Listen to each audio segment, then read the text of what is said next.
Bonjour à tous, ravie de vous retrouver sur cette vidéo YouTube et cette interview de Caroline qu'on accueille ce matin. Donc je vais commencer par me présenter en quelques mots et ensuite je te laisserai la parole, Caroline, pour un échange mutuel entre consoeurs et entre personnes qui s'intéressent aux mêmes choses. Vous allez le voir dans cette interview. Donc moi je suis Camille, j'ai 32 ans, je suis actuellement prof de yoga, yoga thérapeute et coach. Et accessoirement, je suis chef de projet humanitaire depuis 8 ans.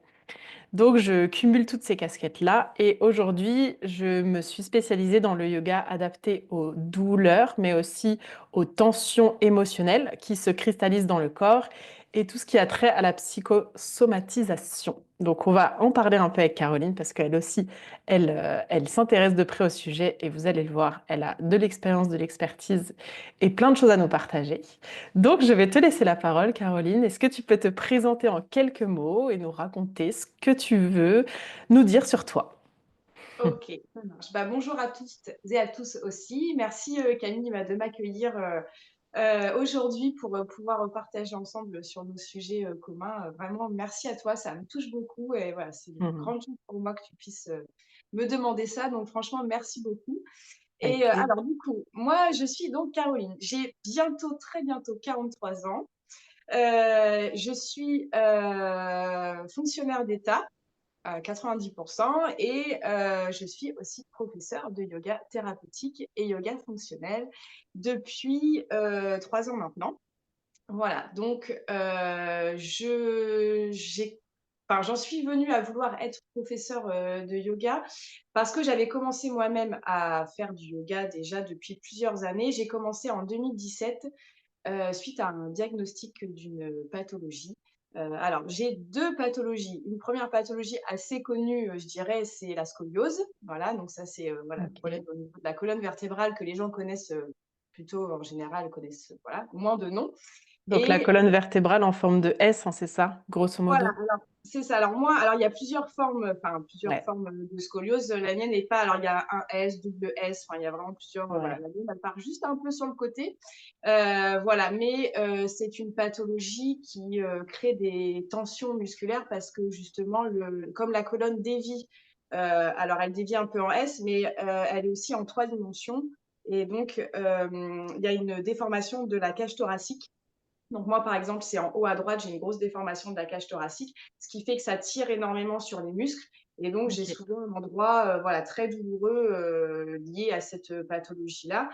Et du coup, j'ai commencé à faire du yoga pour pouvoir étirer, Mhm. détendre, essayer d'apaiser un petit peu les tensions au niveau, voilà, à ce niveau-là. C'est comme ça que j'avais commencé à faire du yoga un petit peu, mais alors de manière vraiment sporadique, on va dire, aléatoire. Voilà, c'était, je connaissais le yoga, mais sans plus. J'avais fait un petit peu, voilà, un petit peu ça. Et Ok. puis, Mais à quel âge, du coup, on t'a diagnostiqué ta scoliose? à l'adolescence. Ok.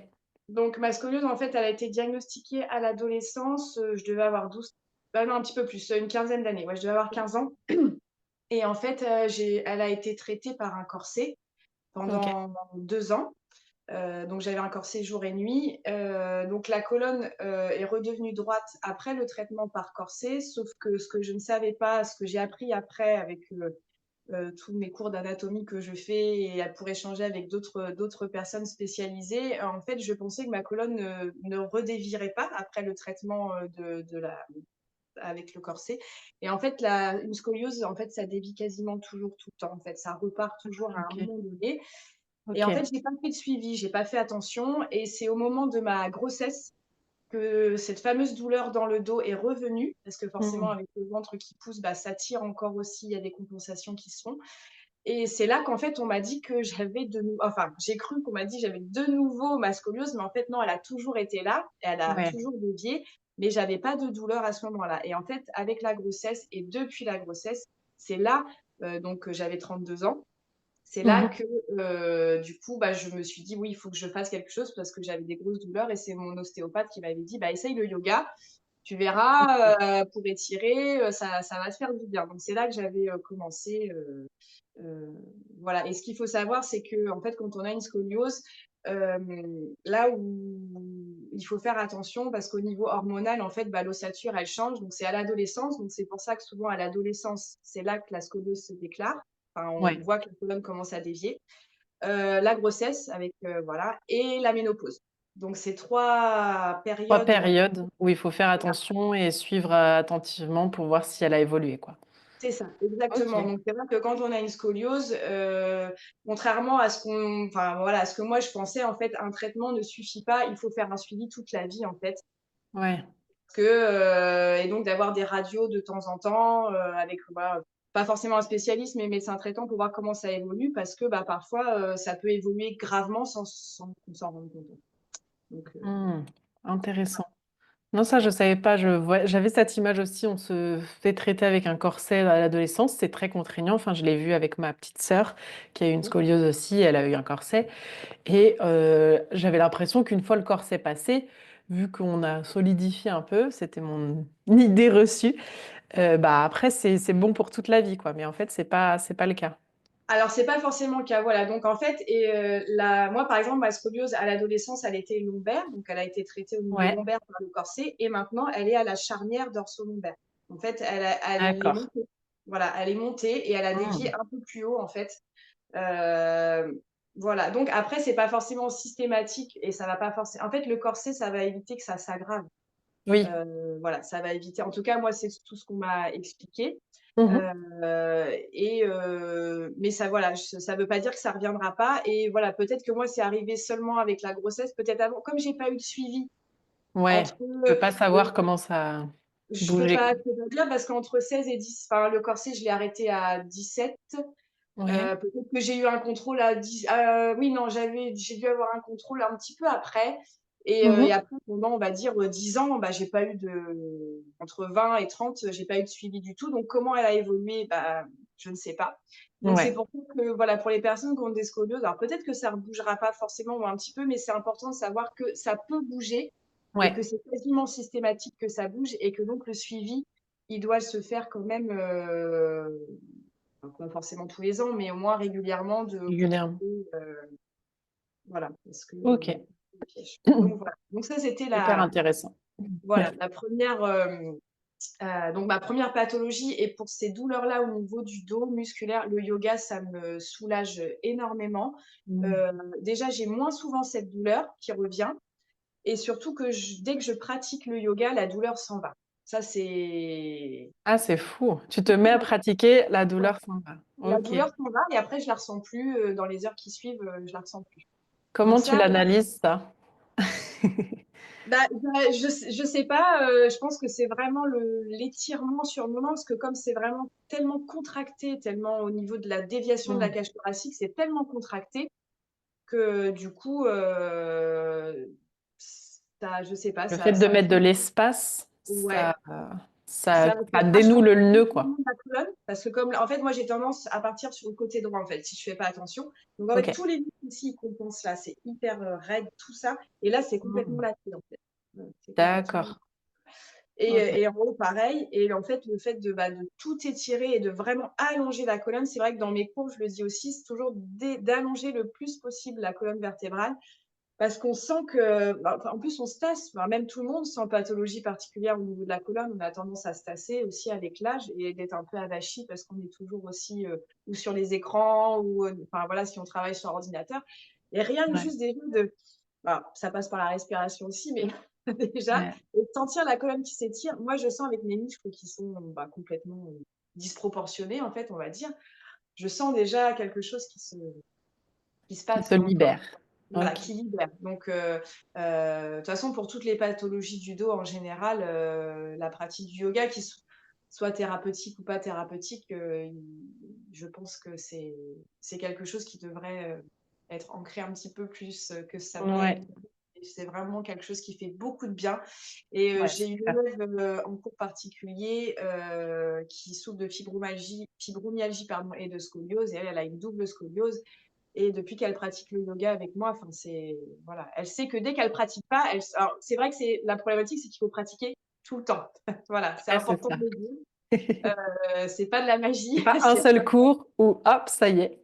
Ouais, ce serait bien. exactement, il faut vraiment pratiquer, le plus souvent possible, sans que ce soit une contrainte ni une dictature, ça moi je suis pas du tout pour ça. Moi en plus, D'accord. je ne sais pas mettre en place une routine personnellement, je ne sais pas faire. Je ne suis pas quelqu'un, je suis mes envies, je suis mes intuitions, je Mmh. suis ce que mon corps a envie, mais j'essaye de pratiquer le plus souvent possible et quand je ne pratique pas, je me rends bien compte que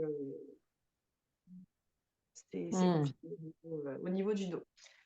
Donc voilà, Trop pour la bien. partie Ouais, c'est vrai qu'on a ce réflexe un peu, je trouve, dans l'imaginaire collectif, on dit toujours douleur de dos, va à la piscine. oui, Alors c'est la vrai. piscine ne fera pas de mal, je pense, mais selon les pathologies, ça va pas forcément être la solution. C'est vrai que moi, je faisais beaucoup de piscine étant adolescente et ça n'a pas réglé mes soucis de dos. Par contre, le yoga, oui. Donc je suis Oui, d'accord avec toi, il y a vraiment cette dichotomie et cette utilité du yoga en termes de douleur de dos, mais régulièrement, comme tu dis. Dès qu'on arrête, bah, les tensions reviennent, mais c'est aussi logique. voilà, c'est ça. Donc c'est vrai que moi j'ai tendance à dire que c'est mieux de pratiquer un petit peu, alors peut-être pas tous les jours parce que c'est contraignant, mais tous les 2, 3 jours, de faire même une séance de 15 minutes, Ouais. plutôt que de faire une séance d'1 heure, tous les 15 jours. Alors c'est très bien de le faire, dans tous les cas, sur le moment, ça fait du bien au corps, dans tous Mm. les cas, c'est mieux que rien du tout. Mais quand on a une pathologie et qu'on a vraiment des douleurs chroniques, je pense Ouais. vraiment que c'est primordial de pratiquer un petit peu, voilà, 2, 3 fois la semaine ou même, voilà, 5 minutes le soir, 5 minutes le matin. En Ouais, fait, c'est vraiment se mettre à l'écoute de son corps. Parfois, il y a des c'est personnes qui ont ça. des douleurs, le matin au réveil, ou alors parfois moi, je sais que mes douleurs, c'est plus souvent le soir parce que, bah, toute la journée, je me suis peut-être mal positionnée, voilà. Donc Ouais. même juste 5 minutes d'étirement avec quelques postures qui sont faciles à faire, même sans forcément dérouler son tapis, Dérouler un tapis. Ouais, c'est ça. c'est ça. Donc c'est ce que j'essaye de, voilà, pour vraiment de dire aux élèves qui ont des douleurs chroniques et vraiment des douleurs tous les jours, voilà, plutôt de pratiquer 5-10 minutes par jour et se faire une séance d'1 heure. Parce que moi personnellement, ça aussi c'est important d'être à l'écoute de soi quand on pratique le yoga parce que parfois les séances d'1 heure, c'est trop long. Mm. Pour les personnes, C'est qui ont des clair. douleurs ou des fragilités. Donc c'est bien aussi c'est pas toujours facile pour un prof de yoga, mais de proposer des fois des créneaux plutôt de 30 minutes. Mm. Heu, voilà, ou de faire, si la séance elle dure 1 heure, bah 30 minutes de pratique, physique, on va dire de posture et puis, 15-20 minutes plutôt de respiration. Là, j'ai l'élève que je suis en fibro qui a sa fibromyalgie et sa scoliose, elle est, alors c'est beaucoup mieux qu'avant, mais 1 heure de posture, c'est pas possible. C'est beaucoup trop C'est ça. difficile, beaucoup trop dur pour elle. Elle s'épuise, vite Ouais. et donc c'est là où, bah, il faut adapter, voilà, en Ouais, fonction tout de à fait. voilà, c'est ça. Mais c'est pour ça que je dis, voilà, plus, voilà, 5-10 minutes Mm. et important de travailler sur étirement et renforcement parce que c'est les 2 Exactement. pour moi. Voilà. Et du coup, il y a trois questions qui me viennent. J'ai commencé par Vas-y, la vas-y. toute dernière qui m'est venue. Pourquoi étirement et renforcement du coup? Pourquoi les deux sont importants et pourquoi juste s'étirer, c'est pas, ça suffit pas, juste se renforcer, ça suffit pas. Bah, en fait, pour que le corps soit en bonne santé, il doit aussi être fort. C'est important que le corps soit fort, même quand on a des pathologies. Donc je vois par exemple pour la scoliose, le fait d'avoir des muscles renforcés, ça évite aussi la déviation. Alors tout ça, ça se fait, sur le long terme, petit à petit, petit à Ouais. petit. Mais, il faut, quand on a des problèmes de dos, il faut aussi essayer d'avoir un ventre, un centre du corps assez, tonique, ce qui est pas toujours évident, surtout quand on vieillit. Mais, c'est important parce que si on fait que étirer, étirer, étirer, étirer, les articulations, elles sont pas faites pour ça non plus d'être tout le temps et on peut se Mm. blesser à faire que de l'étirement. Souvent, dans le yoga traditionnel, alors ce que j'appelle, enfin, on y met ce qu'on veut hein, dans le yoga traditionnel, mais Ouais. on est tout le temps dans l'étirement, tout le temps, tout le temps, tout le temps. On fait beaucoup, beaucoup, beaucoup d'étirements bah, on peut se faire des tendinites, on peut, voilà, si on pratique beaucoup en faisant que de l'étirement. Et puis, ça dépend aussi de sa propre morphologie. Les personnes qui sont hyper laxes, voilà, avec les articulations hyper mobiles, si on fait que étirer, étirer, étirer, Mm. ça peut être contre-productif sur le corps. Donc c'est pour ça que pour moi, c'est important enfin, c'est ma vision encore hein, Ouais. de l'enseignement du yoga, c'est d'avoir une partie étirement pour vraiment détendre le corps, le relâcher et en même temps, avoir, une pratique un peu plus, oui, dynamique avec, voilà, des postures qui renforcent un peu plus les muscles et c'est important d'avoir l'équilibre entre les 2 et Exactement.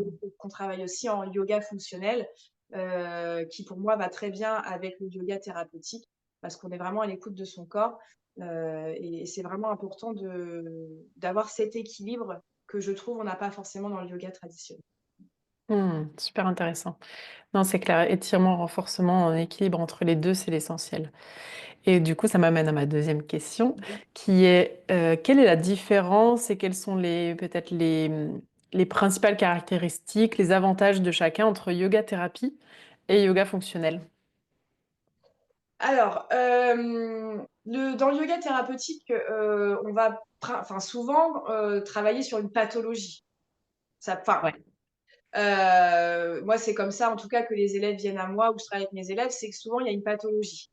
Alors, c pas forcément, mais ou des douleurs. C'est pas forcément une pathologie, on va Des dire, douleurs diagnostiquée, chroniques, en tout cas. des douleurs Oui. chroniques, Une gêne qui est au comme quotidien et dont ils ont voilà, envie de se débarrasser. Ouais, ok. voilà. Donc, quand on voilà, on donc il y a une connais enfin, en général, le professeur de yoga thérapeutique, il a une connaissance de l'anatomie. Alors, on n'est pas des médecins, encore une fois, hein, je le dis, on Ouais, n'est pas ouais. médecin, on n'est pas là pour guérir les gens, mais on a une connaissance du corps et on peut aider la personne en fonction de là où elle indique, où elle a ses douleurs. On peut essayer de trouver voilà, les postures qui vont faire du bien, qui vont étirer ou renforcer, comme on a dit. Ouais. Et on travaille beaucoup avec des accessoires aussi. Mhm. Généralement, yoga thérapeutique, parce qu'en fonction, voilà aussi, si la personne, bah, elle est trop fatiguée pour faire des postures, on va la mettre plutôt dans des postures de détente avec des supports, avec des coussins, avec, enfin voilà. Enfin moi je sais que j'utilise beaucoup de supports. Des coussins, des blocs, c'est ça, Voilà, des blocs, des plaids heu, roulés ou des choses comme ça. voilà, c'est Mm. ça. Des sangles aussi parce que Des parfois sangles, les ouais. personnes ont du mal à, par exemple, lever la jambe à 90 degrés pour certaines personnes, c'est très compliqué, donc on utilise Ouais. la sangle. Ouais. Voilà, en yoga thérapeutique, on a souvent, voilà, on utilise beaucoup les accessoires, la chaise aussi. Mhm. Parce qu'on peut faire du yoga sur chaise aussi. C'est vrai que tout le monde, enfin voilà, je sais pas qu'on peut en faire, mais on Ouais, peut. c'est vrai. Voilà. Là, c'est vraiment pour, les personnes qui ont des difficultés, à pratiquer le yoga, sur tapis ou à se lever, à avoir qui ont une mobilité un peu réduite et qui ont du mal à voilà, à faire des mouvements, debout, assis. Donc utiliser la chaise pour pouvoir faire des postures sur la chaise, c'est, très efficace pour les personnes qui ne peuvent pas, voilà, avoir une mobilité, Ouais, tout à fait. et du coup, alors, en fait, le yoga fonctionnel, c'est pas un type de yoga, c'est une approche, en fait. Plus, dans le Mm. yoga fonctionnel, on va plutôt être, alors on ne regarde pas l'esthétique de la posture, Ouais. heu, on guide les élèves vraiment pour qu'ils puissent, prendre conscience, de leur ressenti dans la pratique, en fait.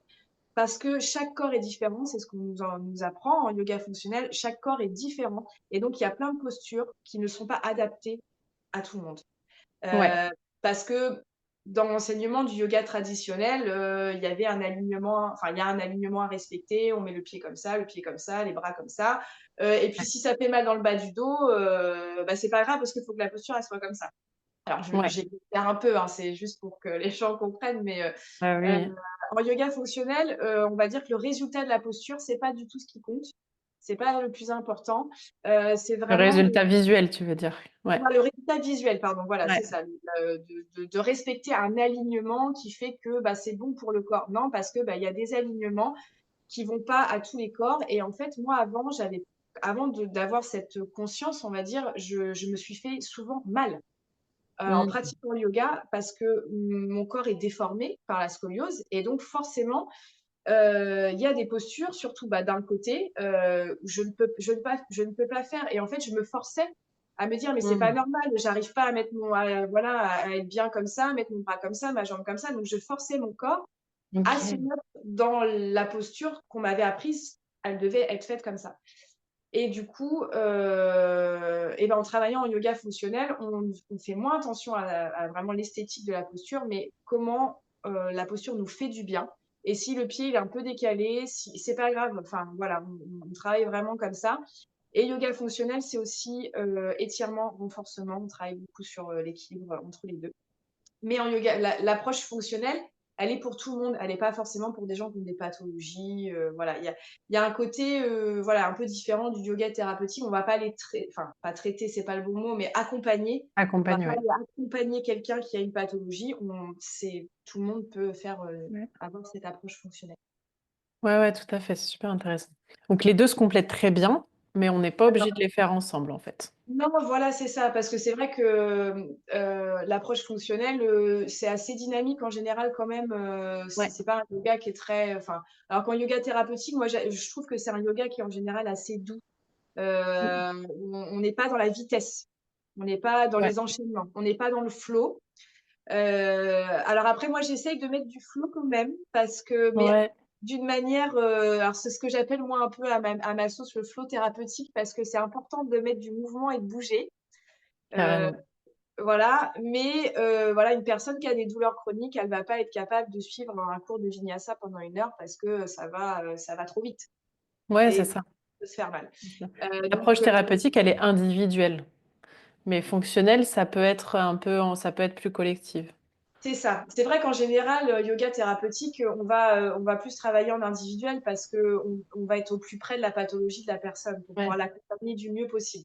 L'approche fonctionnelle, oui, ça peut être un cours collectif, ça peut, après moi j'ai déjà fait des cours qui avaient la on va dire l'étiquette yoga thérapeutique, et les gens venaient parce qu'elles avaient des douleurs, à tel ou tel endroit, donc forcément les personnes dans la salle n'ont pas la même, douleur, mais c'est ouais, l'approche thérapeutique qui fait qu'on peut quand même alors forcément on va pas ouais, les travailler de la même façon qu'avec un cours particulier, mais je pense qu'on peut quand même, c'est la façon dont on va transmettre et enseigner le yoga qui fait que ça va être adapté aux gens qui ont des douleurs, peu importe la douleur et le fait qu'on connaisse aussi un peu, bah, les pathologies, qu'on connaisse un peu le corps, l'anatomie, bah, l'élève va se sentir en sécurité et va voir que l'approche est différente d'un cours, je dirais traditionnel où là le prof va faire son enchaînement, va faire son flow, son cours sans, forcément, voir que certains élèves peuvent avoir des douleurs ou ce genre de choses. Donc quand on a un peu c'est ça. l'étiquette,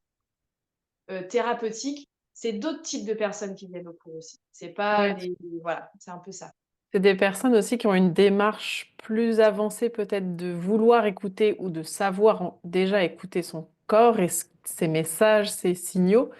Mais en effet, parce que j'ai eu beaucoup, enfin je pense que toi aussi, mais là tu l'as décrit un peu, d'élèves qui sont en cours et qui se disent il faut que je fasse absolument comme le prof a dit, comme les autres élèves font, quitte à me faire mal. Et c'est un peu ce que tu décrivais tout à l'heure sur bah, le fait de vouloir être aligné. Et bon, bah, moi, ce côté-là, j'ai mal, mais il faut que je sois alignée quand même pour faire comme les autres, pour faire comme le ou la prof. Il y a vraiment ce côté un peu comparaison. Et du coup, dans les cours collectifs où ces personnes ont cette approche-là, ce qui est normal parce qu'on nous a enseigné ça, de un peu se fondre dans la masse, de faire comme les autres, de faire bien aussi. Les gens qui disent il faut que je fasse bien la posture. Mais du coup, on les voit pas, nous, en tant que profs, s'ils font absolument bien, ils se forcent. On peut le voir un peu sur certaines mimiques du visage, s'ils crispent un peu. Mais parfois, il y a des gens qui se font mal parce qu'ils veulent faire comme ça. Ouais, à l'extérieur, ça se voit pas forcément. Donc c'est pour ça qu'il faut avoir une vigilance chacun individuellement sur soi-même, quoi. C'est ça. C'est vrai que voilà, c'est comme, oui, tu as tout à fait raison sur le fait que chacun est responsable de son corps et que le prof de yoga, il peut ne pas voir du tout ce qui se passe. Alors c'est vrai que nous, en yoga fonctionnel, on nous apprend à lire sur les corps. Ouais, On nous apprend à lire alors sur les visages parce que voilà, mais sur les corps aussi parce que du coup, on ouais, voit bien comment le corps se place et on voit si le corps il est en train de forcer, ouais, tout à ou fait. pas. Alors c'est pas toujours facile de le voir, hein, c'est l'expérience qui Ça fait, vient avec voilà. l'expérience, exactement. C'est ça Mm. et du coup, moi, c'est l'approche que du coup, avant mon cours, je le dis si je vois qu'il y a des nouvelles personnes, voilà, je dis: «Faut pas hésiter déjà à me le dire si on a envie qu'il y a une pathologie ou une douleur quelque part» Mhm. et puis, voilà, c'est dans le discours aussi, dans la manière d'enseigner, dans le discours que, voilà, j'indique qu'il faut vraiment faire attention et que le but, là, c'est que le corps se sente bien et que s'il y a une douleur quelque part, faut pas forcer, faut noter la douleur en disant: «Bah, tiens, là, quand je tire là, ça tire un peu, il y a peut-être, voilà, mais du coup, faut pas forcer. Heu je voulais dire un truc tout à l'heure, je rebondir sur ce que tu as dit, mais j'ai perdu le fil. Ça reviendra Ça peut-être, va revenir, ouais. voilà, sur l'alignement, mais bon, c'est pas grave, ça reviendra Ça peut-être, revient. tout à Trop bien. Et du coup, moi, je reviens à toi parce que tu nous parlais d'une deuxième pathologie et des douleurs que tu as donc au quotidien. Est-ce que tu peux nous l'expliquer? Est-ce que tu peux nous dire ouais, qu'est-ce que tu traverses au quotidien et comment tu as commencé à écouter ça et voilà, comment ça a transformé la suite? Ouais. Donc, en 2017, on m'a diagnostiqué une neuropathie des petites fibres nerveuses. En fait, ça a commencé par, des fourmillements, des picotements, des décharges électriques, dans les pieds et ça a remonté au niveau, des genoux et dans les mains. Ok. Donc c'est une maladie neurologique de la douleur. En fait, on a les toutes petites fibres nerveuses du corps, alors il y en a plein partout dans le corps, Mhm. partout, partout, partout, c'est le système nerveux périphérique et en fait, physiologiquement, ils sont défectueux, on va dire ça comme ça. Du coup, ça crée, des messages, de faux messages douloureux qui remontent au cerveau. Ok. Heu, voilà, en gros, c'est voilà, pour expliquer un petit peu ça. De Heu, faux dans le sens où c'est pas vraiment des blessures ou des dangers pour le corps, mais ton voilà, cerveau, il les interprète comme des vraies douleurs en fait. exactement, parce que, Ah bah, on ouais. a des décharges électriques, on a ce qu'on appelle, des coups de poignard, hein, donc comme si on nous mettait un coup, d'un coup, on a des pulsations hyper douloureuses à un endroit du corps, comme si on nous plantait quelque chose, alors qu'il y a rien, le nerf va bien, tout enfin, il y a pas de vrai on n'est pas en train de se prendre un coup, mais les messages sont défectueux, en fait, et donc D'accord. hem, alors il y a d'autres symptômes aussi, par exemple, moi je fais de l'hypotension orthostatique, c'est une des caractéristiques de la neuropathie des petites fibres, c'est-à-dire que si je me lève trop vite, j'ai la tension qui chute, d'un coup. Ok. Voilà, donc il faut faire attention aussi, on a aussi beaucoup tout ce qui est, brouillard, fatigue chronique, voilà, il y a des moments avec des sensations de vertige, on a des sensations alors tous les patients n'ont pas les mêmes symptômes, mais c'est voilà, j'explique un peu généralement ce qu'on peut Ouais. ressentir dans la neuropathie des petites fibres.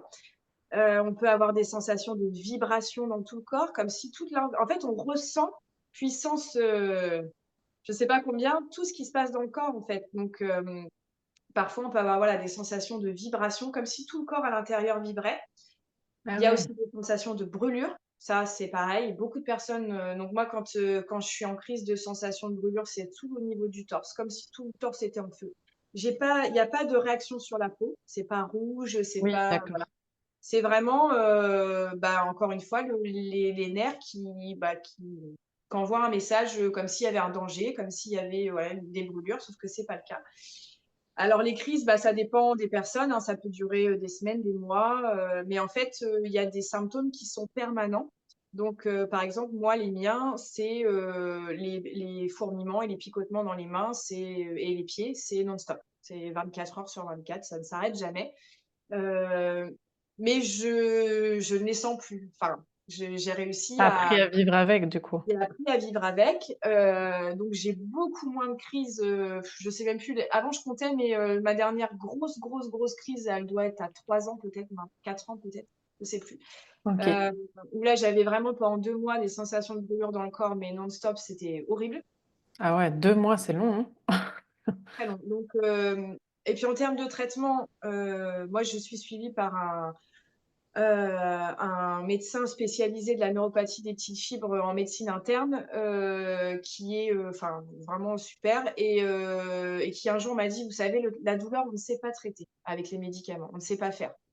Il y a des Mm. choses qui existent, oui, il y a des antalgiques, il y a des alors, pour la neuropathie des petites fibres, souvent on peut être sous antidépresseurs ou antiépileptiques. Parce que du D'accord. coup alors certains types, pas tous, hein, mais certains sont prescrits pour la neuropathie des petites fibres parce que ça, ça bloque les réactions du système nerveux. Ok. Voilà. Donc du coup, les douleurs parce que ce que je voudrais dire sur cette pathologie-là, c'est que, on peut arriver, à la gérer si on la comprend et surtout si on comprend que tout est lié, à la régulation du système nerveux.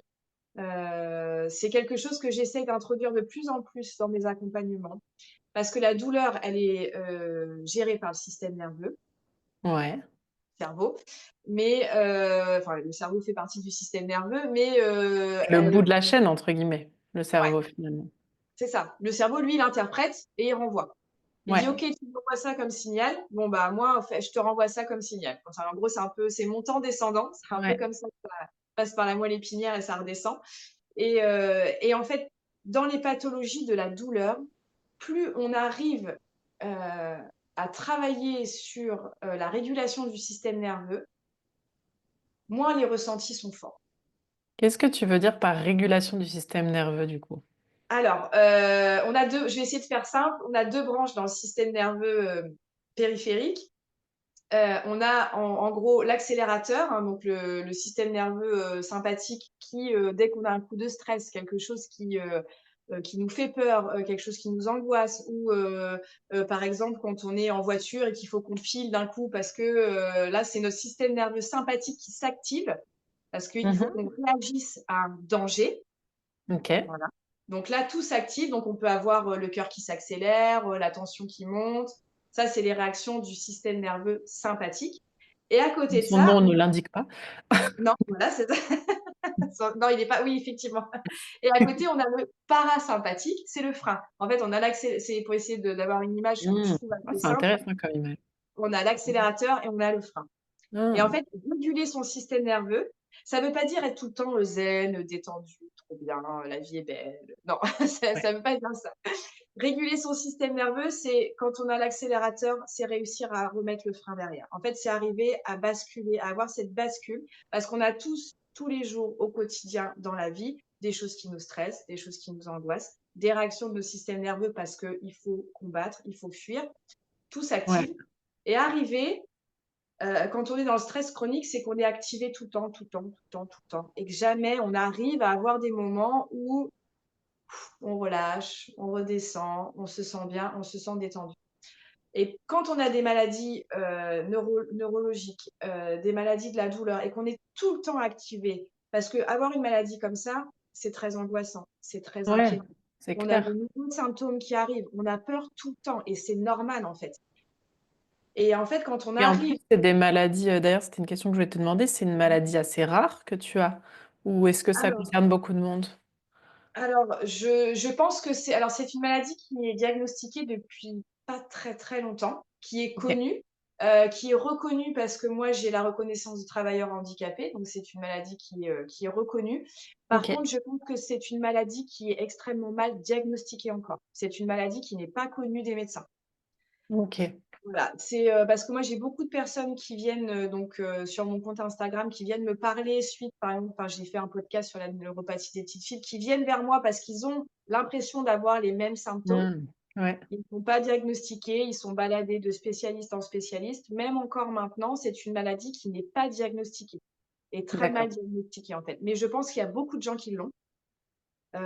Mais qui, sont en errance médicale, comme on dit, parce qu'elle n'est Mmh. pas connue. C'est autant la fibromyalgie est connue, tout le monde a déjà entendu parler de la fibromyalgie, tout le monde connaît, enfin, c'est une maladie qui est plus facilement diagnostiquée ou, je suis désolée de le dire, mais dans laquelle on va mettre tout et n'importe quoi. Ouais, c'est un peu le fourre-tout, mais du coup, fibromyalgie, qu'est-ce que ça signifie?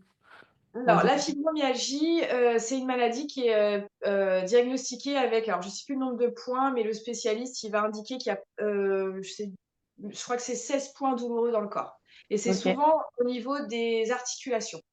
Les articulations sont, très douloureuses, les muscles d'accord. sont très douloureux.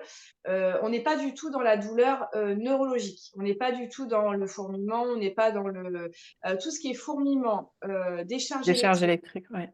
ça, Mmh. c'est des douleurs neuropathiques. Dans la fibromyalgie, on est plutôt dans la douleur inflammatoire. Alors encore une fois, je suis pas un médecin et je suis pas voilà, mais un médecin le dirait peut-être mieux que moi, mais on est plus, voilà, dans la douleur, musculaire, la douleur articulaire. On est aussi dans tout ce qui est fatigue chronique, brouillard, un peu je dis brouillard cérébral parce que, bah, parfois on est complètement tellement Mmh. fatigué. Souvent les personnes qui sont atteintes de fibromyalgie, le matin mettent 2 heures à sortir du lit. Parce que le D'accord. corps est complètement figé en fait et douloureux et du coup, il faut un certain temps Ouais. avant d'arriver à sortir du mais elle est diagnostiquée avec, voilà alors je crois que c'est 16 douleurs réparties dans le corps. Il y a un voilà, c'est OK. alors que la neuropathie des petites fibres, alors oui, je le dis quand même, il y a des examens médicaux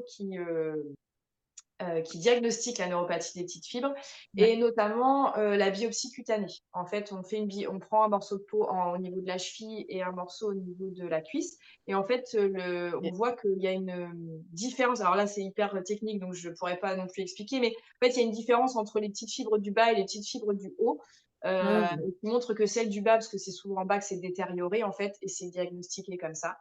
Il y a d'accord. d'autres types d'examens aussi, mais en tout cas, voilà, elle peut être diagnostiquée avec des examens. C'est pas OK. juste le médecin qui va dire: «Ah bah, je pense que vous avez, la Oui, d'accord, neuropathie». il y a quelque chose de factuel qui peut prouver qu'on l'a ou qu'on l'a Voilà, pas, finalement. c'est ça D'accord. et c'est une maladie qui touche, alors pareil, elle est encore en étude, mais elle ne touche pas les nerfs moteurs. Donc c'est pas une maladie dégénérative où on finit en fauteuil roulant, on peut plus OK. marcher. Voilà, c'est pas une atteinte des gros nerfs, c'est des nerfs moteurs, c'est vraiment une atteinte des toutes petites fibres, périphériques qui nous servent, bah, à ressentir, voilà, douleur, toucher, enfin voilà, tous ces petites choses.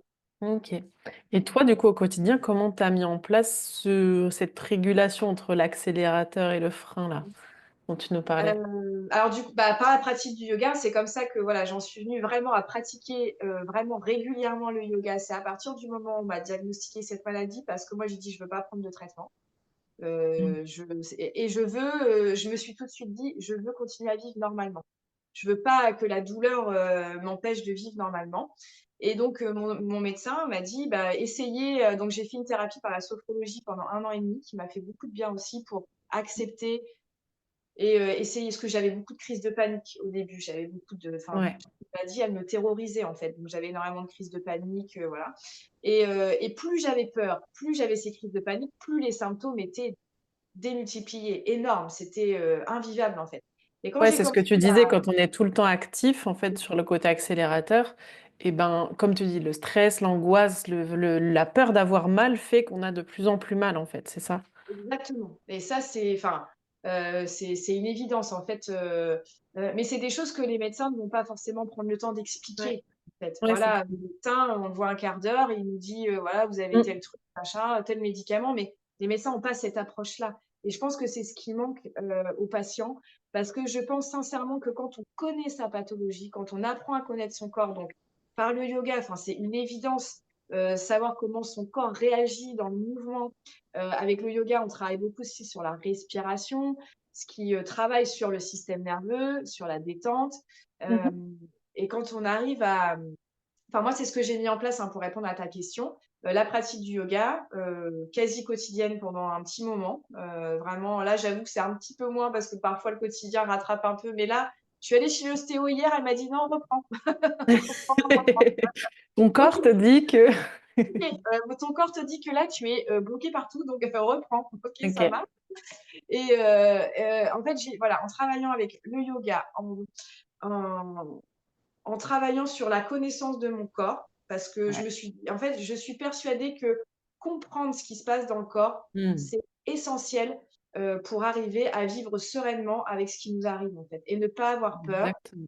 Voilà, c'est cette approche que j'ai aussi, et c'est ce que j'essaye Super. de transmettre, c'est que les gens, bah, si on ne connaît pas comment le corps fonctionne, bah, on peut en avoir peur parce qu'on ne sait pas ce qui se passe et pour moi, c'est primordial et donc c'est ce que j'ai fait, aussi. J'ai appris, voilà, en autodidacte, et puis en suivant des formations aussi, et ça m'a énormément aidée et c'est là que je me suis dit: «Mais pourquoi pas transmettre, ce que j'apprends moi?» Et donc bah, j'ai fait une formation du coup de yoga thérapeutique en disant: «Bah, moi, ça m'aide énormément la pratique du yoga sur ma pathologie et j'aimerais vraiment que, bah, les gens, sachent, enfin, voilà, que ça fonctionne, en fait. C'est clair. Voilà Du et coup, c'est comme ça petite parenthèse, mais message aux médecins s'il y en a qui nous écoutent, de se mettre en lien et aux yoga thérapeutes, c'est aussi notre rôle, mais de se mettre en lien avec des yoga thérapeutes parce que justement, soit ils n'ont pas le temps, soit ils n'ont pas la formation pour apporter un complément, parce qu'on ne dira jamais qu'on est médecin, comme tu l'as dit plusieurs fois, qu'on remplace c'est la ça. médecine, mais qu'on la complète hyper bien Ouais, sur, ces pathologies-là notamment, quoi. oui. Donc, Ah oui, tout à fait. On est vraiment, en tant que yoga thérapeute, c'est vraiment un accompagnement. Moi, je dis que j'accompagne la douleur. Je suis pas ouais, là pour la soigner, pour la traiter, pour, remplacer un médicament, un traitement, absolument pas, mais c'est une approche différente pour ouais, vraiment accompagner, expliquer ce que voilà, comme on dit, les médecins Voilà, n'ont pas le temps d'expliquer, c'est ça. et guider d'une manière vraiment où parce que parfois les gens quand ils ont des douleurs, ils ont peur de se focaliser sur la douleur et d'essayer de comprendre ce qui se passe. Au contraire, ils vont avoir tendance à fuir en disant: Ouais, «Je veux à la plus». mettre de côté, Voilà, quoi. Un peu dans le exactement. déni. Parce que exactement, moi, c'est ce que je faisais au début, mais je me disais: «Mais je ne veux plus ressentir ça, je veux plus, je veux Ouais. plus, je veux que ça s'arrête, je veux». Et quand à un moment donné, il y a la bascule qui se fait, qui dit: «Mais en fait, ça va pas s'arrêter», parce que quand le médecin dit chronique, c'est-à-dire que c'est tout le temps. Et quand on a une approche mais c'est difficile à enfin moi, j'ai mis Ouais. plusieurs années avant de parce que et ce que j'aimerais essayer de mettre en place et ce que le message que j'essaye de faire passer, c'est que, quand on est accompagné de cette manière-là, quand on a un diagnostic qui tombe ou des douleurs, et ben, essayer rapidement de se mettre en connexion avec son corps, même si ça fait mal, pour ne pas fuir, mais plutôt essayer vraiment de comprendre. La personne, Mmh. elle a, après une relation différente avec sa pathologie, avec son corps et c'est ce qui lui permet de laisser la place à autre chose. Parce que souvent, on devient sa maladie. Souvent, les gens disent: «Je suis fibromyalgique». Non, Exactement, ouais. voilà, On non, tu n'es pas s'identifie, en fait. fibromyalgique. C'est ça. Ouais. C'est tu as une pathologie, mais tu n'es pas ta pathologie et souvent la pathologie, elle prend tellement toute la place, Ouais. les gens sont tellement focalisés sur: «Je veux plus ça, je veux plus ressentir ça, comment je vais faire?» Et là et c'est là où le système nerveux, il est complètement, suractivé et il y a plus la place pour le bien-être, la détente et voilà, quand on arrive à avoir cette démarche un peu, mais pour ça, je pense que c'est indispensable d'être accompagné parce que le faire tout seul, bah, ça va prendre déjà beaucoup de temps Ouais. et ça peut ne pas fonctionner donc c'est là le rôle, bon, des thérapeutes, yoga thérapeutes, sophrologues, ou naturopathes aussi. Enfin, voilà, je pense que c'est, avoir, une vision différente de la vision médicale en parallèle, toujours pareil, en accompagnement. Ouais. C'est ça peut vraiment aider les gens à vivre au mieux au quotidien leur pathologie. Trop bien, super intéressant. Moi, là, c'est une image qui me vient quand tu parlais, mais que la douleur serait un peu comme une rivière qui va super vite. Et tant Mmh. qu'on résiste, là, on résiste dans le courant, on va à contre-courant, bah, la douleur sera très très forte, la puissance de l'eau sera très forte contre nous. Et si on se dit, allez, je me laisse porter, j'accepte d'une certaine manière de ressentir cette douleur, de l'écouter, de comprendre d'où elle vient, comment elle fonctionne. Et du coup, tu te laisses porter par le flot de la rivière. Et là, au bout d'un moment, bah, trouves un apaisement, quoi. Puisque tu es dans la douleur, ça ne veut pas dire que tu te résignes à la ressentir, mais en la comprenant et en l'accompagnant, comme le flot, eh ben, ça va te permettre qu'elle soit moins forte et moins impactante sur ta vie, j'imagine. Exactement et en fait, une phrase que j'aime bien, c'est que enfin, c'est pas une phrase, mais c'est une idée, un concept que je transmets toujours, c'est que la douleur, elle est là dans ta pathologie, elle est inévitable. Enfin, c'est comme ça, donc Ouais. par contre, la souffrance, elle est pas du tout obligatoire.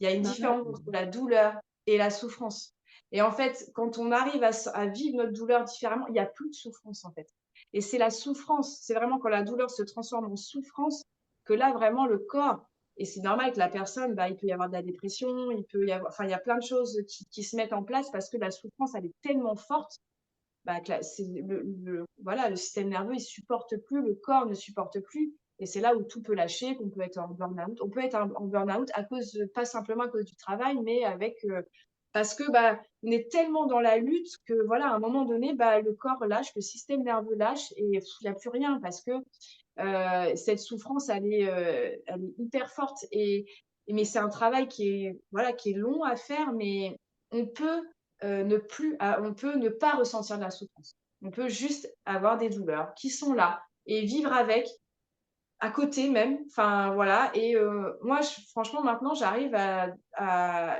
des fois il y a je reste des journées entières sans me rappeler que j'ai une maladie et sans me rappeler que j'ai ces Mmh. douleurs et à un moment donné je me dis: «Tiens, au fait» ou alors le corps se rappelle en me disant: «Là attention, par contre n'oublie pas que tu as quand même une pathologie donc redescends» et c'est là où c'est génial parce que c'est le système nerveux parce que moi, pour moi, le système nerveux, enfin l'image que j'en ai, c'est vraiment une tour de contrôle.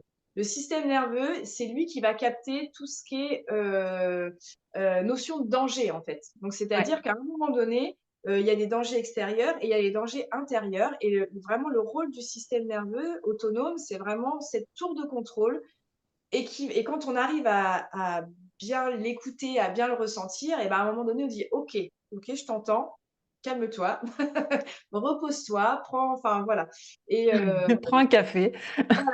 c'est Ah ça. non, prends une tisane. Enfin prends, voilà donc c'est, hem enfin, sur le système nerveux, il y a plein de choses à dire, mais juste pour dire que je suis en train de suivre une formation justement pour pouvoir Mmh. accompagner les gens, sur, la gestion de l'anxiété, et la régulation du système nerveux. Et c'est quelque chose que j'aimerais mettre en place après, par la suite en accompagnement, en alliant ou pas le yoga, mais voilà, enfin, même pour les gens qui ont pas de pathologie, travailler sur le système nerveux et comprendre comment ça fonctionne, ça fait pas tout, hein, attention, hein, c'est pas miraculeux, hein, comme je dis toujours, mais Ouais. ça aide beaucoup à travailler sur, voilà, les personnes qui sont très anxieuses, les personnes qui souffrent de trauma, les personnes, voilà, qui ont du mal ou même à réaliser qu'en fait, ils sont en suractivation permanente et que s'ils font pas attention à un moment donné, et bah, oui, burn-out et cetera. Donc c'est une approche que j'aime beaucoup, qui m'aide moi beaucoup dans mon quotidien, voilà, en plus du yoga, travailler alors on pourra peut-être en parler une prochaine fois, mais il y a plein de petits exercices à faire. Enfin, il y a plein de choses, voilà, qui travaillent justement, Tu peux nous en dire un ou deux peut-être? D'exercices que toi alors, tu trouves les plus percutants, soit pour toi, soit pour les personnes que tu accompagnes du coup. il y a un exercice que j'aime bien et qui fonctionne bien. Alors, c'est pareil, il y a des exercices qu'il ne faut pas faire quand on est trop activé, Ouais, trop stressé, on va dire, pour que ce soit plus simple à comprendre. Mais il y a un exercice que j'aime beaucoup, qui fonctionne, bien et je le mets même en pratique sur ma fille qui a 10 ans. En cas de crise de panique ou crise d'angoisse, pour faire travailler le système nerveux, en fait, la personne elle va regarder 5 choses. Elle va ok. dans la pièce où elle est, elle va voir 5 choses et elle va le détailler. Par exemple, là, moi, je vois ma plante, elle est verte, elle est petite, enfin voilà, 5 choses comme ça. Ok. En Ensuite, verbalisant du coup? en Ou... verbalisant, Ouais, si possible, en disant les choses. Alors, si on peut pas le dire parce que peut-être on est dans un endroit où il y a du monde, mais en tout cas, intérieurement, se dire: «Je vois une table, elle est carrée, elle est, marron, elle est» voilà. Donc mhm. 5 choses comme ça. 3 choses que j'entends, 3 sons que j'entends. J'entends, dehors le bruit des voitures. Il y a beaucoup de voitures, pas beaucoup de voitures. Ok. Et 3 choses que je ressens. Donc au niveau du toucher, par exemple, je sens mon pull sur moi, il est doux, c'est agréable, désagréable. Je Alors, sens la chaise sous voilà, moi. je Ok. sens, voilà, mes fesses, sur, la chaise, c'est confortable, c'est mou le fauteuil ou c'est dur, enfin voilà. Ouais, Et donc c'est un exercice qu'il faut faire quand ça va, c'est-à-dire qu'il faut s'entraîner à le faire, ouais, quand tout va bien, on se dit: «Tiens, bah, je vais faire cet exercice-là». Parce que si on le fait la première fois en crise de panique, on va dire: «Ah mince, combien il faut que je fasse? Enfin, est-ce que c'est 5? Est-ce que» enfin voilà, c'est pas forcément, fluide, on va dire au départ.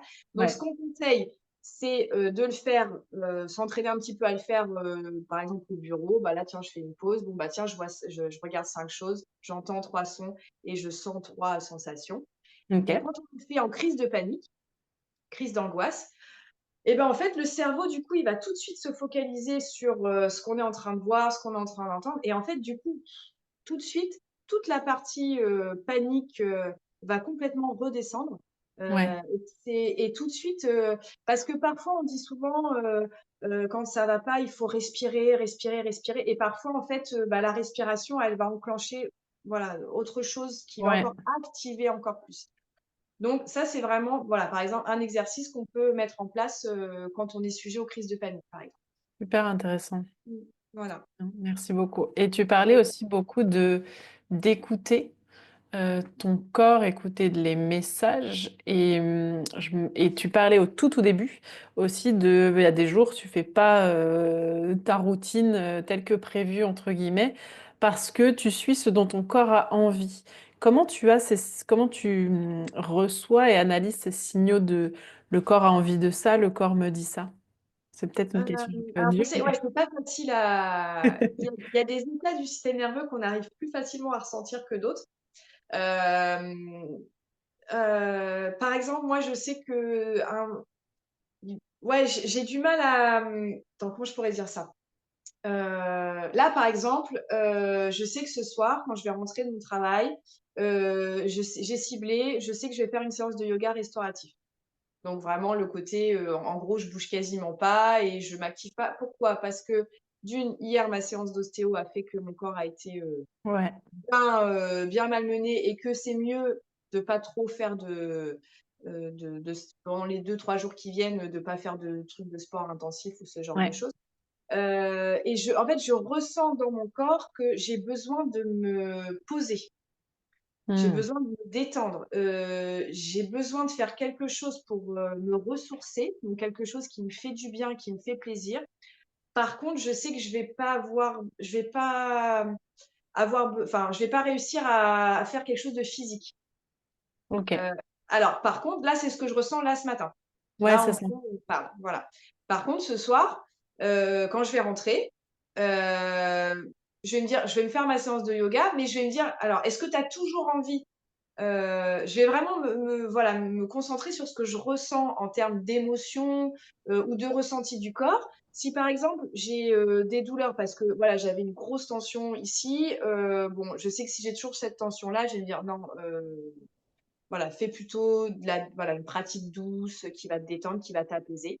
Mais si, en rentrant, au contraire, bah, moi, je suis hyper activée parce que peut-être que mon après-midi va très mal se passer au travail, que je vais avoir des contrariétés, que je vais pas être bien.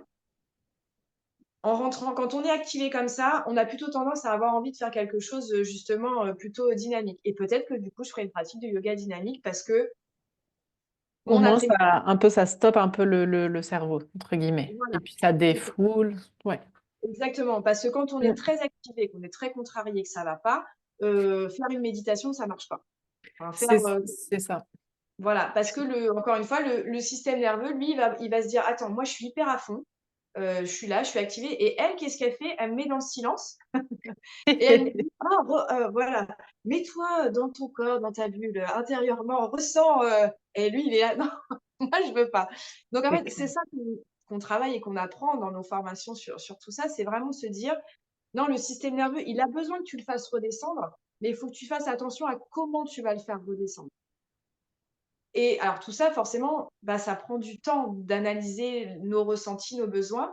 Il y a quelques années, tu m'aurais dit ça, ou enfin j'aurais dit: «Bah, je sais pas, de quoi tu me parles?» tu vois? Ouais, Mais voilà, c'est vraiment un difficile de apprentissage.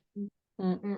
c'est pour ça que je dis vraiment que comprendre tout ça, ça aide énormément à adapter son quotidien, à trouver ses ressources. C'est quelque chose, qui est très important, c'est d'avoir ses ressources, ses propres ressources pour se dire: «Bah, tiens, là, je suis pas bien, je sais que si je fais ça, ça va me faire ça, ça va me faire du bien». Donc, je sais Ouais. pas, prendre un bain, appeler, une copine, lire au soleil, enfin, quand on arrive à bien savoir ce qui nous fait du bien dans tel Mmh. état, et ben, après on pioche dedans et ça nous aide vraiment à aller mieux et c'est comme ça, en mettant en place, alors je m'en suis pas forcément rendu compte tout de suite, mais en mettant en place tout ça, donc yoga plus régulation du système nerveux, parce que je pense que les 2 se complètent vraiment quand on a une pathologie de la douleur, et bah, petit à petit, je me suis dit: «Mais bah, je ressens moins de choses, j'ai moins de crises, fortes». Et j'arrive, à me sentir bien dans ma vie. J'arrive à me sentir bien dans mon quotidien. Je vis ma vie comme si j'avais pas de maladie. J'ai même, voilà, dans mon travail, j'ai réussi à monter, j'ai des responsabilités et tout ça, alors que j'avais déjà cette pathologie-là. Je sais que c'est un état d'esprit qui est pas toujours facile à avoir quand on a mal. Ouais. Je sais que c'est très difficile parce que je l'ai vécu pendant bien 3 ans où je me suis dit: «Ma vie est foutue, je pourrais plus Mmh. jamais vivre normalement». Et en fait, pas du tout. Alors, par contre, je fais attention parce que je suis très fatiguée. Ça, c'est quelque chose Ouais. qui, voilà, j'ai une fatigue énorme et quand je tire trop sur la corde, donc j'essaye, voilà, d'adapter mon quotidien. J'ai mon travail, donc je suis obligée d'aller au «travail» entre guillemets, mais par contre, à côté, j'adapte et je réfléchis un peu quand même à l'avance sans fixer vraiment, mais de me dire: «Ah bah tiens, là, je sais que si je vais faire ça, ça va me faire du bien». C'est dans ce sens-là où se planifier un peu des moments, Pour pour se faire du soi, bien. dans Ouais. l'agenda pour te faire du bien, parce que des fois, on est un peu obligé de planifier quand même, hein, on peut pas suivre toujours son instinct. Ouais. Hem, Planifier, voilà, vraiment des moments, comme là, je sais que, voilà, ce soir, je me suis dit: ce soir, je rentre, je me fais ma séance de yoga». On verra quel type de yoga je vais faire. C'est ça qui est Mais tu sais génial que dans c'est le ton yoga. ton temps, quoi. Ton Voilà, temps est dédié et c'est ça. l'intérieur peut varier selon ce que tu sentiras à ce Exactement. moment-là, Mmh. mais au moins tu l'as planifié, quoi. C'est ça, et ce qui est, voilà, ce qui est génial dans le yoga, c'est qu'il y a tellement de sortes de pratiques, tellement de façons de pratiquer le yoga, qu'on peut vraiment pratiquer le yoga en fonction de son énergie et de son ressenti du moment, et c'est ça qui est top, quoi. Donc c'est Exactement. voilà. Non, super intéressant. Et tu parlais juste avant des émotions, d'être à l'écoute des émotions que tu ressens à ce moment-là. Quelle est toi ta vision du lien entre émotion, tension corporelle ou douleur, etc. Le lien, il est évident parce que, hem, Est-ce que tu as pareil. observé que justement quand tu ressentais certaines choses, tes douleurs étaient plus fortes ou l'inverse? Enfin, Oui, oui, et même des réactions de mon corps. Moi, je sais que, par exemple, la colère, la frustration, l'injustice, ça se met ici. J'ai les ah, mâchoires, mais qui sont dans mais mais à en avoir mal, tellement, en fait, la contraction, et je me dis: «Ah ouais, c'est», et pareil, peut-être que ça fait très longtemps que je ressens ça, mais que je faisais pas spécialement ouais. attention. Mais oui, il y a quand on a une émotion, ça se ressent dans le corps. Moi, je sais que la peur, l'anxiété, c'est, voilà, c'est ici, hein, c'est au niveau du plexus solaire, là, le diaphragme qui ouh, est pas trop, voilà. Ouais, Heu, voilà, j'ai des tensions ici, et moi, j'ai la boule au ventre. ouais. Par exemple, ma fille, elle, elle a jamais la boule au ventre, elle a, comme elle dit, sa boule dans la gorge. Elle, son stress, Ah, son anxiété, c'est la gorge. c'est dans la gorge. Intéressant.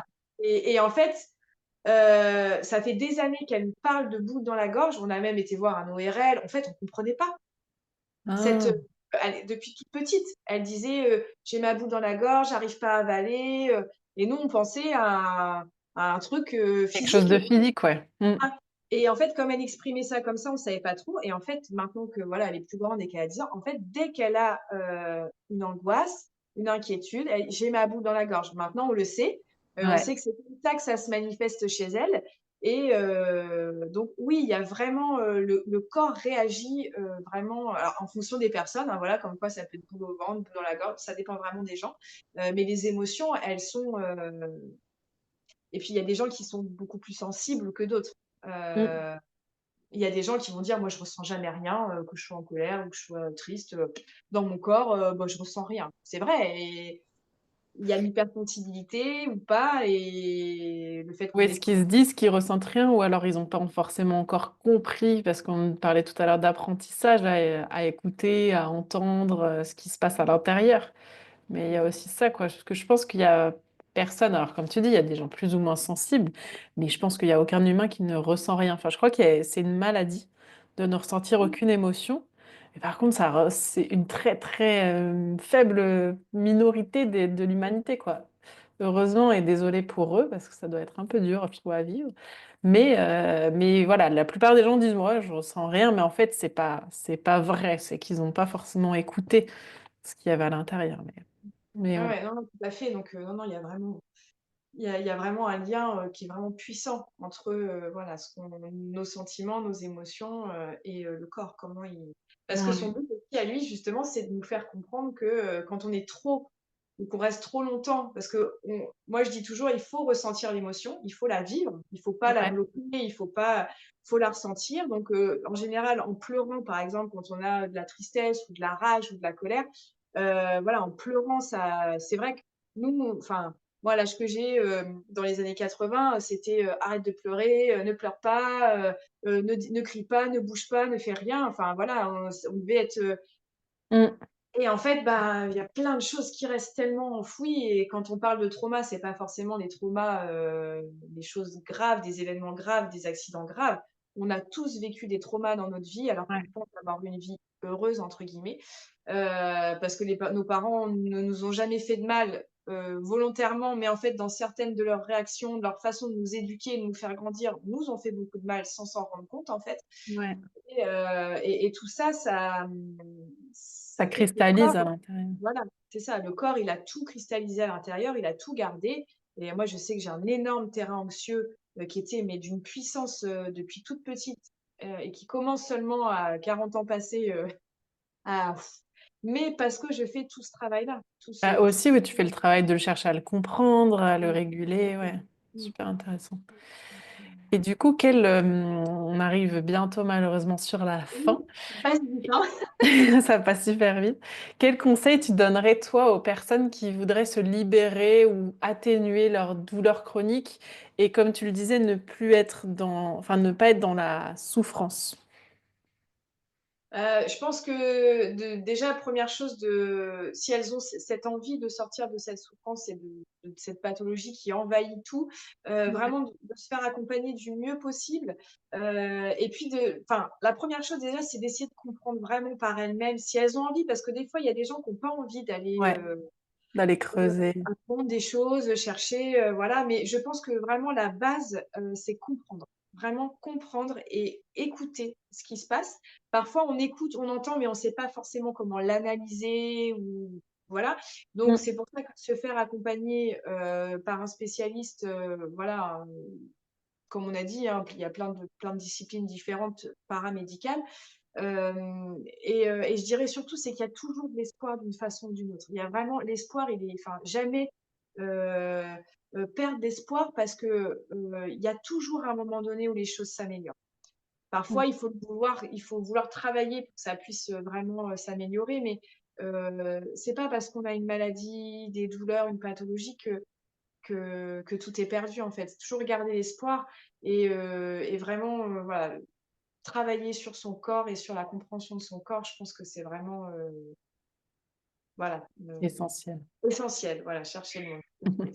C'est vraiment ça et il y a plein de choses maintenant, on a la chance peut-être parfois trop de choses, donc c'est vrai que parfois on peut être un peu perdu, parce qu'il y a plein de types d'accompagnement particuliers, mais voilà, vraiment se concentrer si on veut se faire accompagner par quelqu'un qui connaît.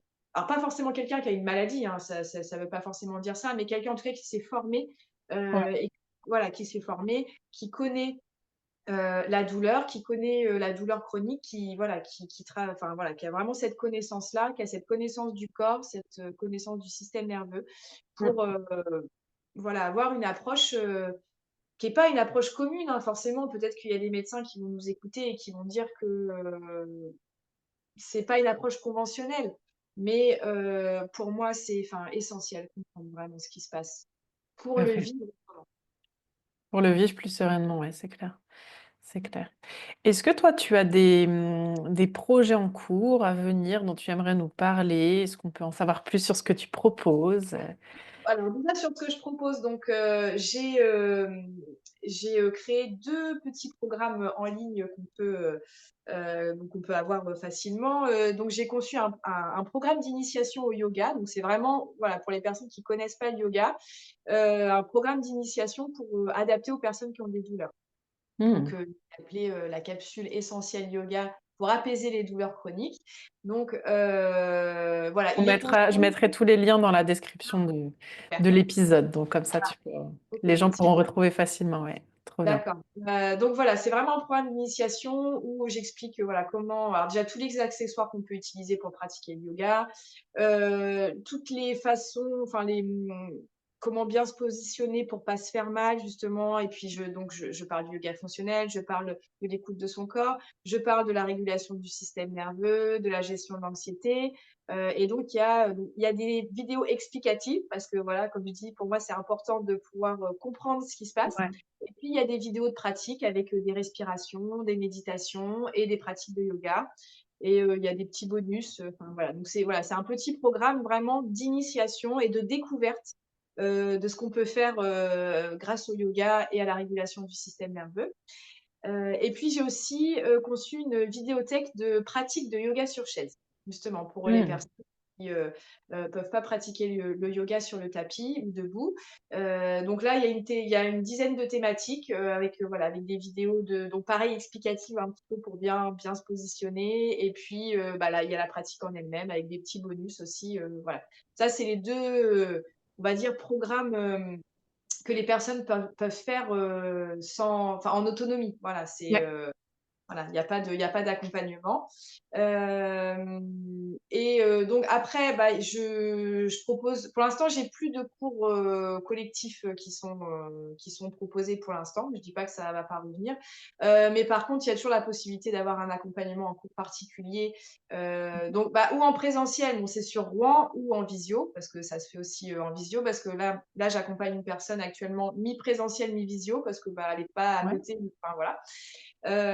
Et puis, donc je travaille aussi, bon tout ça c'est en projet, hein, c'est des choses qui sont, ouais, pas encore définies, mais voilà, travailler sur oui, l'accompagnement, vraiment, sur, la gestion de la douleur dans son ouais. ensemble.